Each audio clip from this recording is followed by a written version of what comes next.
नमस्कार दोस्तों, उज्ज्वल एकेडमी के ऑफिशियल यूट्यूब चैनल पर मैं आरके सर आपका स्वागत करता हूं। आज हम कर रहे हैं क्वेश्चन नंबर 4, है ना बेटा। ये हमारा क्लास 10 मैथ का चैप्टर नंबर 3 का क्वेश्चन नंबर 4 है ना। इससे पहले हम क्वेश्चन नंबर 1, क्वेश्चन नंबर 2 और क्वेश्चन नंबर 3 कंप्लीट कर चुके हैं। जिसने नहीं देखा है वो देख लें।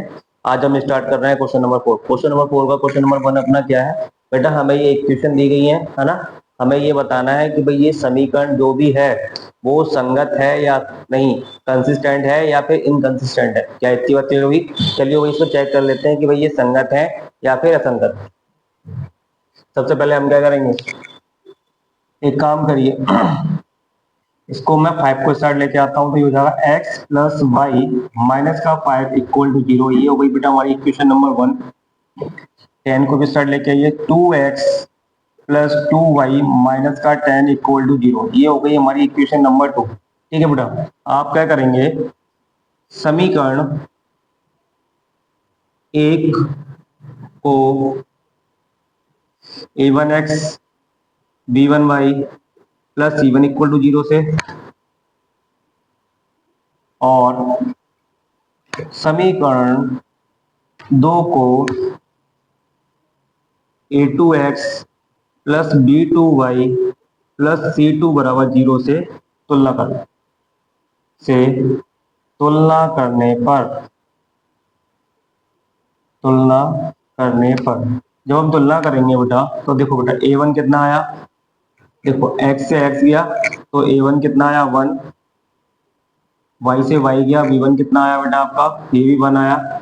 c1 कितना आया बेटा आपका, c1 आया आपका माइनस का 5। कितना क्लियर? अब समीकरण 2 की तुलना किससे करेंगे, इस वाले समीकरण से करेंगे। x से x गया तो ये कितना आया, a2 कितना आया 2 आया, b2 कितना आया प्लस का 2 और c2 कितना आया बेटा माइनस का 10 आया। क्या इतनी बात क्लियर हुई? ध्यान रखना बेटा, पहले तो हमें ये चेक करना है कि ये समीकरण संगत है या असंगत। ठीक है, अगर ये संगत निकलते हैं तो हमें क्या करना पड़ेगा भाई, हमें इसे ग्राफ पर दिखाना भी है ना। चलिए भाई क्या करेंगे, अनुपात निकालेंगे। a1 अपॉन a2 कितना है, a1 कितना है बेटा हमारा 1, a2 कितना है 2।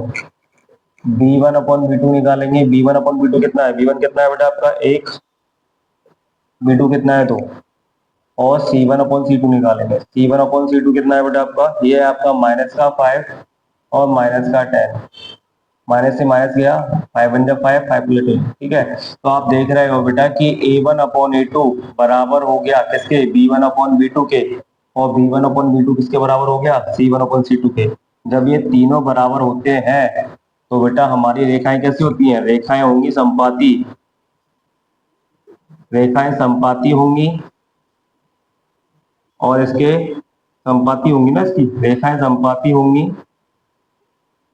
और इसके अनेक हल निकलेंगे और इसके अनेक हल होंगे। अगर इसके अनेक हल होंगे है ना, तो बेटा ये समीकरण युग्म कैसा होगा, ये समीकरण कैसा होगा, संगत होगा। तो ये लिखना है, ये समीकरण संगत होंगे, संगत होंगे। क्या बात समझ में आया? ठीक है भाई, तो ये समीकरण संगत होंगे। अगर संगत होंगे तो बेटा हमें समीकरण नंबर 1 और समीकरण नंबर 2 से हमें एक टेबल फॉर्म करनी पड़ेगी, मतलब टेबल बनानी पड़ेगी। और फिर टेबल से क्या करना पड़ेगा, उस टेबल को से क्या करना पड़ेगा, प्लॉट करना पड़ेगा, मतलब टेबल को ग्राफ पर दिखाना पड़ेगा। ठीक है, चलिए भाई करते हैं। समीकरण 1 से, समीकरण 1 से, समीकरण 1 क्या है बेटा आपका, यही तो है, x प्लस वाई बराबर 5। यहां से हम एक टेबल बना लेते हैं।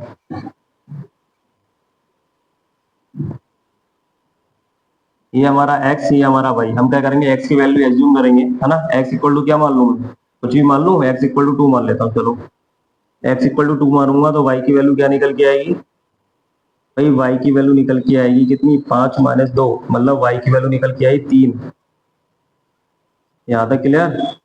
चलो अब x इक्वल टू क्या मानूं, x इक्वल टू मान लूं, क्या क्या मान लूं भाई, चलो 1 मान लूं, 2 3 मान लेता हूँ, x इक्वल टू 3 मान लेता हूँ, है ना। अगर मैं जब x इक्वल टू 3 मानूंगा, चलो x इक्वल टू मैंने 3 मान लिया, तो x प्लस वाई बराबर 5। मैंने x की वैल्यू 3 मानी तो 3 प्लस वाई बराबर कितना है 5। तो y इक्वल टू कितना हो जाएगा, 5 माइनस 3, बराबर 2। क्या बात समझ में आई? ये समीकरण नंबर 1 से हमारी एक टेबल फॉर्म हो गई। हाँ, टेबल बना ली हमने।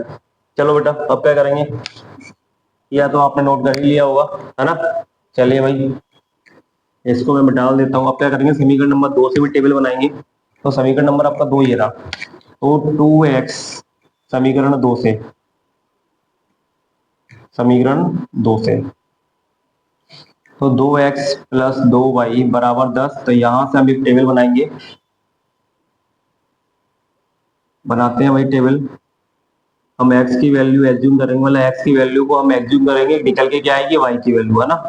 तो मैं क्या करता हूँ, एक काम करो, सबसे पहले तो इसमें 2 का डिवाइड कर दो, तो ये हो जाएगा x plus Y equal to 5, है ना। मैं x इक्वल टू क्या मानू, 2 ही मान लू। ठीक है, x इक्वल टू 2 माना मैंने, तो y की वैल्यू क्या निकल के आई, तो y की वैल्यू निकल के आई 5 माइनस 2 इक्वल टू 3। इतनी बात क्लियर। अब मैं क्या करूं, हाँ, x plus Y equal to 5 क्या मानू भैया, आप मान लो।